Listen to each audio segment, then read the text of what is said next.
de doctor. ¿Cómo están? Julie, ¿qué cuentas? Nada, hoy tenemos un programa súper interesante. Yo espero que todos los días tengamos un programa súper interesante, pero la que nos va a decir de qué se va a tratar el programa el día de hoy es... Yo y Nina, pero fíjense bien, vamos a hablar todo lo que tiene que ver con la orina y tan importante este fluido en nuestro cuerpo que nos puede indicar cómo estamos de salud. ¿Cuántas veces al día haces pipí, Julie? Por lo menos cada 3 horas, fíjate. Por lo menos unas 4 o 5 veces, si es que no tomo cafecito, porque cuando me echo mi cafecito tengo que correr. Cuando te echas tus cubas también tienes que correr. Pues vamos a ver todo lo que tengamos que ver con la orina el día de hoy, pero Nina nos tiene información. Esta tarde, orina. Te explicamos con peras y manzanas cuál debe ser su estado normal. Análisis urinario. Te decimos qué enfermedades pueden detectarse a través de ese estudio. Incontinencia urinaria. Cómo prevenir que te pase y qué hacer si ya la tienes. Un especialista te responde. Esto y más en Visita de Doctor. Quédate. Hablar de orina es un tema súper amplio y bien interesante. Miren las vías urinarias que tenemos aquí atrás. Tenemos aquí arriba los riñones. Los riñones son como una bomba de una fuente que reciben sangre, van a hacer toda su función y van a excretar por estos tubos que van para abajo. Estos dos se llaman ureteros, este y este, van a llegar a la vejiga. La vejiga está más abajo y ahí se va a almacenar la orina para después excretarla. Pero ¿por qué es tan importante la orina? ¿Qué tiene la orina? Está compuesta sobre todo de agua, pero tiene muchos compuestos de desecho, como por ejemplo la urea, el amonio. Tiene todos los metabolitos que ya no necesitamos en nuestro organismo, se van a ir hacia la orina para ser excretados por ahí. Ojo, el hígado también funciona como un sistema de excreción. Es decir, muchas cosas se metabolizan por hígado y se echan a la bilis y se van para afuera. Pero la orina continuamente lo está haciendo porque es importante el flujo de sangre hacia los riñones para que se siga produciendo orina. Va a tener electrolitos, va a tener una que otra célula, muy pocas, y la orina es estéril. Entonces cuando la gente dice, guácala, qué asco la orina, pues no necesariamente porque es estéril, porque está calientita, porque viene de adentro de la orina, de la temperatura que tenemos nosotros dentro de nuestro organismo. Entonces por eso de repente la orina está caliente, la ven que echa como humitos y hace frío. Pero lo que sí les voy a encargar es que ustedes empiecen a fijar en el color de la orina, porque el color de la orina nos puede decir mucho de lo que está pasando con nosotros. Casi todos orinamos medio de este color amarillo, como color paja. Lo han visto y esto es perfectamente normal. Cuando está muy clara la orina como agua, quiere decir que estás sobrehidratado, estás tomando mucha agua. Lo ideal es que estemos entre estos dos colores. Hasta ahí va todo perfecto. Cuando la orina está muy amarilla, muy concentrada, quiere decir que te falta agua. Entonces, a echarte uno que otro vasito de agua porque necesitamos que la orina se mantenga en estos dos colores. Pero de repente la orina se ve un poquito más rosadita. Esto puede tener que ver con que haya habido a lo mejor un poquito de sangrado que haya pintado la orina. O, por ejemplo, si comiste betabeles, o si comiste muchas cerezas, o algunos medicamentos, o tomaste algo que tenga algún colorante medio rojito, se puede ver de color rosa. Cuando se ve un poco más oscura, color café, esto puede ser un poco más preocupante, porque esto puede decir que tiene bilirrubinas. Es decir, cuando orinas como color refresco de manzana o refresco de cola, hay que preocuparse porque quiere decir que la orina está muchísimo más oscura y probablemente haya un problema en el hígado, en donde las bilirrubinas se saturan y se van a pasar a la orina y se van a excretar para afuera. Cuando la orina está anaranjada, nos puede hablar de que existe probablemente alguna infección de vías urinarias o bien, volvemos a lo mismo, que se haya elevado la bilirrubina dentro de la misma. El color rojo de la orina, bien, si ya descartamos que haya tenido que ver con algo que ingeriste, como betabeles, que muchas veces nos da susto, puede decir que haya sangre. Y esto nunca es bueno. La orina no debe de tener sangre. Esto es muy, muy importante. ¿Por qué puede ¿Por qué puede haber sangre en la orina? Por muchísimas causas. Puede ser infeccioso, puede ser una de las famosas piedras en los riñones que bajan y desgarran el tejido de las vías urinarias y causan que haya sangrado. Puede ser hasta una tumoración, un pólipo, problemas desde los riñones hasta la vejiga o laceraciones hasta en la uretra te pueden dar sangre en la orina que no es normal. Y nos vamos al color más extraño de todos. Coloración verde intensa o azul intensa, van a decir, pues ni que fuera yo un duende o por qué estoy orinando de este color.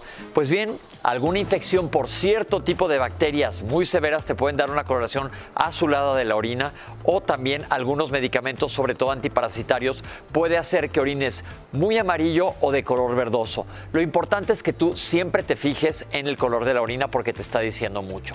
Y ahora, si queremos saber verdaderamente qué está pasando con la orina y si el problema viene de más arriba o más abajo, hay que estudiar la orina.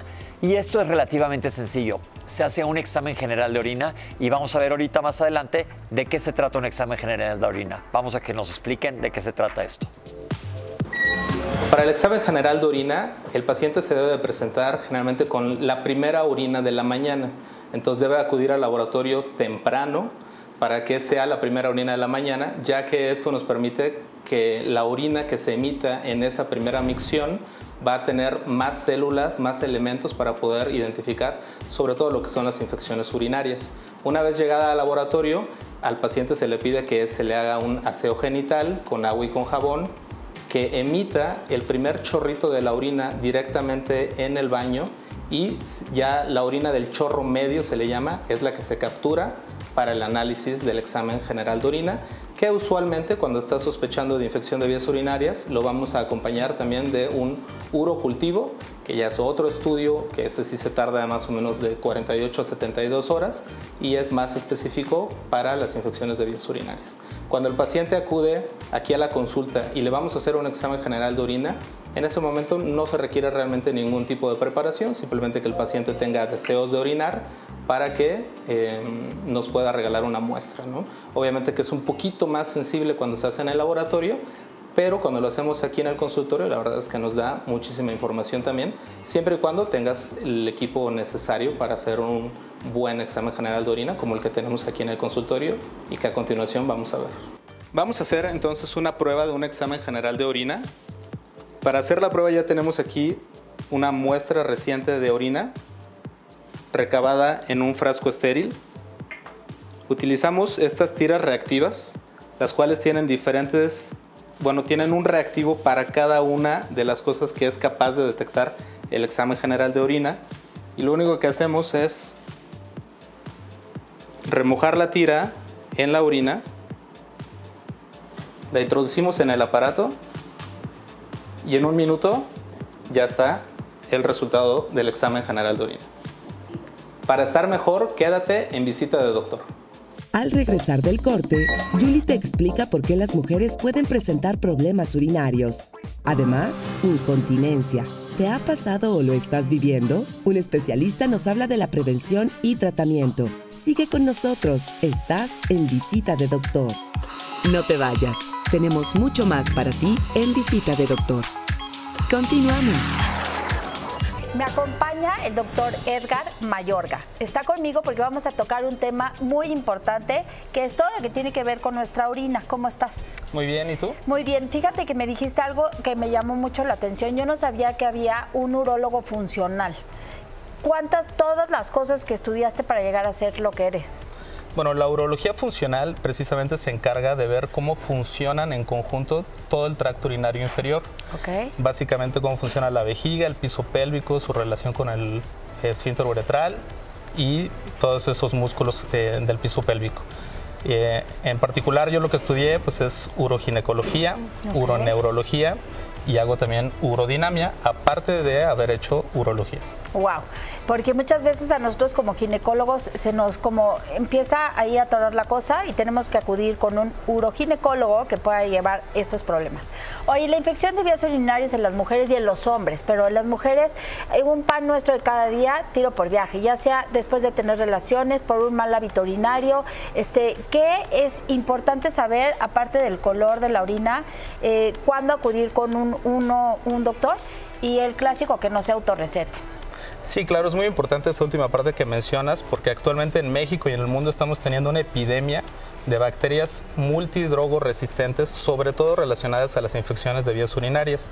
Hay una bacteria que se llama E. coli, de la cual ahorita estamos teniendo muchos problemas para poderla erradicar, y el origen de estas resistencias generalmente han sido las infecciones de vías urinarias. A ver, la Escherichia coli generalmente es una bacteria que está en nuestro tracto gastrointestinal, ¿cierto? Entonces nos contaminamos del ano hacia la uretra, generalmente. Así es, generalmente esta bacteria está en el área perianal, camina por todo lo que es la piel del periné hacia la vagina La vagina usualmente es una barrera que evita que la bacteria siga caminando hacia la uretra, pero si la mujer tuvo relaciones sexuales, tiene una infección vaginal, ya tuvo la menopausia, tiene las alteraciones de la acidez vaginal, ya no sirve como barrera, entonces la bacteria puede seguir caminando, llega hacia la uretra y entonces empieza a infectar las vías urinarias en vía ascendente hacia el riñón incluso. ¿Y en el hombre, en el varón es exactamente lo mismo? No, en el varón generalmente hay una causa anatómica que esté provocando estas alteraciones. La más frecuente pues es los pacientes que ya tienen crecimiento de la próstata. Y generalmente por eso, si un hombre tiene una infección de vías urinarias, a él inmediatamente tenemos que empezarlo a estudiar porque siempre va a haber una causa y muchas veces va a ser una causa que se puede corregir con un tratamiento.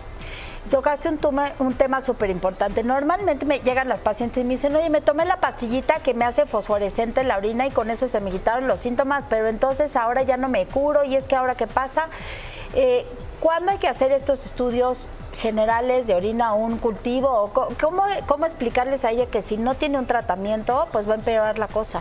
Claro, sí. Bueno, en particular en las mujeres es muy importante saber que una mujer que está con vida sexual activa, es normal que tenga hasta 3 infecciones urinarias al año. Wow. Ya por arriba de las 3 infecciones urinarias ya se considera infecciones de vías urinarias de repetición y es cuando amerita un estudio a mayor profundidad, con estudios de imagen, estudios funcionales de la vejiga.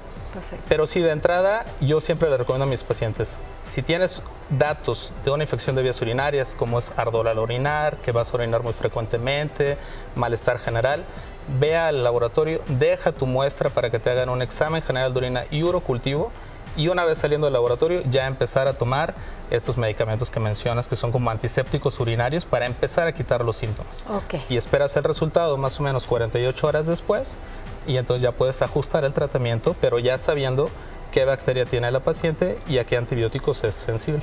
Doctora, aquí hacemos mucho énfasis en la prevención. ¿Qué podemos hacer las mujeres como para prevenir que nos infectemos de las vías urinarias? Pues lo más recomendado es tomar suficiente agua. Más o menos tienen que estar tomando 1.5 litros de líquidos al día. No aguantarse las ganas de hacer pipí, que es algo muy frecuente, sobre todo ahora con todas las mujeres que laboran, trabajan, cuidan niños, lo que sea, no pueden ir al baño. Y lo recomendado es que estén yendo a orinar cada 3 horas, tengan o no tengan deseos, para evitar que se acumule orina residual en la vejiga. ¿Qué tal? Imagínate que estábamos ayer en el cine y la persona que estaba al lado de mí me dijo, tengo ganas de hacer pipí, pero me voy a aguantar hasta que acabe la película, 2 horas y media. O sea, ¿qué pasa si te aguantas las ganas? Obviamente está ahí la bacteria y empieza a subir, como dices, hasta... Sí, en efecto, mientras la vejiga esté más llena, peor se va a contraer. Entonces, si tú obligaste a tu vejiga a que almacenara medio litro de orina, cuando tú quieres ir a hacer pipí, nunca va a sacar toda la pipí completa, se va a quedar orina residual y esto sumado a otros factores que ya tenga la paciente, pues puede favorecer la aparición de estas infecciones urinarias. Se va a oír un poco así como común, pero es que a mí me la preguntan muchísimo en el consultorio. ¿Es malo hacer pipí de aguilita en un baño público? O sea, ¿eso nos puede contagiar? No, las posibilidades de contagiarse haciendo pipí de aguilita son... Bueno, más bien sentándose en un baño que está sucio son mínimas. Okay. O sea, y al contrario, si tú haces pipí de aguilita sí puedes favorecer las infecciones de vías urinarias, porque cuando tú estás haciendo esfuerzo para no sentarte en el baño, estás contrayendo el piso pélvico, estás contrayendo el esfínter uretral y estás favoreciendo la orina residual en estas pacientes. Platícame, ¿qué es esto? Bueno, esto es un equipo de uroflujometría, es un... le llaman el estetoscopio de los urólogos. Okay. Es un estudio que se le recomienda hacer a cualquier paciente que llegue con cualquier síntoma del tracto urinario inferior, porque nos permite saber si el tracto urinario inferior está funcionando bien, si la vejiga se está contrayendo bien, si está sacando bien toda la pipí, si no está obstruida, en el caso de los hombres, por ejemplo, por problemas de la próstata, o en el caso de las mujeres que nos están quedando con mucha orina residual cuando lo combinamos con un ultrasonido que generalmente hacemos ahí en el consultorio. Híjole, es un tema súper amplio. Ya estamos por terminar, pero la infección de vías urinarias es súper común tanto en hombres como en mujeres. Y bien nos platicaba el doctor que por lo menos 3 veces al año vamos a sufrir de infección urinaria que se puede llegar a complicar hasta afectar nuestros riñones. Es muy importante tener estos hábitos y hacer pipí cuando tengamos que ir. Muchísimas gracias por acompañarme, doctor. Gracias a ti por la invitación. Seguimos aquí en Visita de Doctor. Para evitar infecciones en vías urinarias, asea tu zona genital con agua y jabón neutro y no apliques cremas o desodorantes. Hay varios tipos de incontinencia urinaria. Dentro de estos, los más frecuentes son la incontinencia urinaria de esfuerzo, que es cuando tenemos pérdidas involuntarias de orina asociado a los esfuerzos como toser, estornudar, reírnos o hacer ejercicio. Y también tenemos lo que es la incontinencia urinaria de urgencia, la cual se presenta cuando hay unas ganas muy fuertes que son difíciles de retrasar, de ir a orinar y que el paciente generalmente no alcanza a llegar al baño. Y también tenemos lo que es la incontinencia urinaria mixta, que es la combinación de ambos. En el caso de la incontinencia urinaria de esfuerzo es mucho más frecuente en las mujeres y está relacionado sobre todo a alteraciones del piso pélvico, sobre todo relacionadas con el número de embarazos, el número de partos, partos instrumentados o también el sobrepeso. En el caso de los hombres, la incontinencia urinaria de esfuerzo se presenta sobre todo relacionado a la cirugía. Cuando realizamos una cirugía de próstata es la principal causa de producir incontinencia urinaria de esfuerzo en los varones. En el caso de la incontinencia urinaria de urgencia, esta también es más frecuente en las mujeres, sobre todo en las mujeres después de los 30 años y también va a estar relacionado con los mismos factores de riesgo, lo que es el embarazo, lo que es la edad, la menopausia, el número de partos, pero también está relacionado con la personalidad de la paciente. En el caso de los hombres, la incontinencia urinaria de urgencia se relaciona sobre todo al crecimiento de la próstata, la cual produce un cambio estructural dentro de la vejiga y hace que el paciente empiece a presentar incontinencia de urgencia. El tratamiento de ambas es muy diferente, por lo cual es muy importante hacer una diferencia entre qué tipo de incontinencia está presentando el paciente, ya que la incontinencia de urgencia generalmente no es susceptible y no es necesaria de llevar a cabo una cirugía. La paciente puede mejorar simplemente con cambios en los hábitos a la hora de tomar agua, a la hora de orinar, con ejercicios del piso pélvico, también conocidos como ejercicios de Kegel, pero también puede ser susceptible de manejarse con rehabilitación, con electroestimulación del piso pélvico. En el caso de la incontinencia urinaria de esfuerzo, también se puede dar electroterapia con estimulación del piso pélvico, pero en este caso, cuando la incontinencia ya es de moderada a severa, generalmente va a ser necesaria una cirugía para corregir la incontinencia. En este caso tenemos aquí lo que es este equipo de electroestimulación con el cual somos capaces de resolver, como ya mencionamos, los casos de incontinencia urinaria de urgencia y los casos de incontinencia urinaria de esfuerzo, sobre todo en los casos de leves a moderados. En este caso, la electroestimulación se puede aplicar mediante varios métodos. Se pueden utilizar electrodos de parche, que son superficiales, se colocan a nivel de la piel. Estos electrodos se pueden colocar dependiendo del tipo de incontinencia a nivel del tobillo para la estimulación del nervio tibial. Se pueden colocar también a nivel del piso pélvico para fortalecer los músculos del piso pélvico. También tenemos electrodos intravaginales en el caso de las mujeres o intrarrectales cuando se va a dar la rehabilitación en los hombres para aplicar de manera más directa hacia el piso pélvico este tipo de electroestimulación.